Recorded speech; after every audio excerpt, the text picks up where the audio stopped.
خبر شامل کرتے ہیں ٹانک سے۔ سوات اللہ مغل کی رپورٹ کے مطابق ٹانک سیلاب متاثرین کے امدادی کاموں کا جائزہ لینے کے لیے IGFC ساؤتھ میجر جنرل محمد منیر افسر کا ٹانک ادارہ سیکٹر کمانڈر ساؤتھ اور ڈپٹی کمشنر ٹانک کے ہمراہ سیلاب سے متاثرہ علاقوں کا فضائی جائزہ لیا۔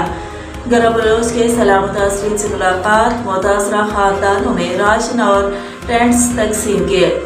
ٹانک میں سیلاب سے متاثرہ افراد کی امدادی سرگرمیوں میں جہاں ضلع انتظامیہ اور دیگر متعلقہ محکمے کام کر رہے ہیں تو دوسری طرف پاک فوج اور FC ساؤتھ بھی سیلاب متاثرین کے کاموں میں بڑھ چڑھ کر حصہ لے رہی ہے۔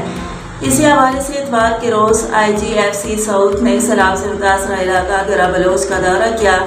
گرم بلوچ کے دورے سے پہلے IGFC ساؤتھ میجر جنرل محمد منیر افسر نے سیکٹر کمانڈر ساؤتھ اور ڈپٹی کمشنر ٹانک حمید اللہ خٹک کے ہمراہ ٹانک کے تمام سیلاب سے متاثرہ علاقوں کا فضائی جائزہ لیا۔ اس دوران انہوں نے سیلاب کی تباہ کاریوں اور امدادی کارروائیوں کے بارے میں آگاہی حاصل کی۔ گرم بلوچ کے دورے کے موقع پر IGFC ساؤتھ نے سیلاب متاثرین سے ملاقات کی۔ اس موقع پر پاک فوج کے کمانڈنگ آفیسر اور ضلعی پولیس سربراہ وقار احمد بھی موجود تھے۔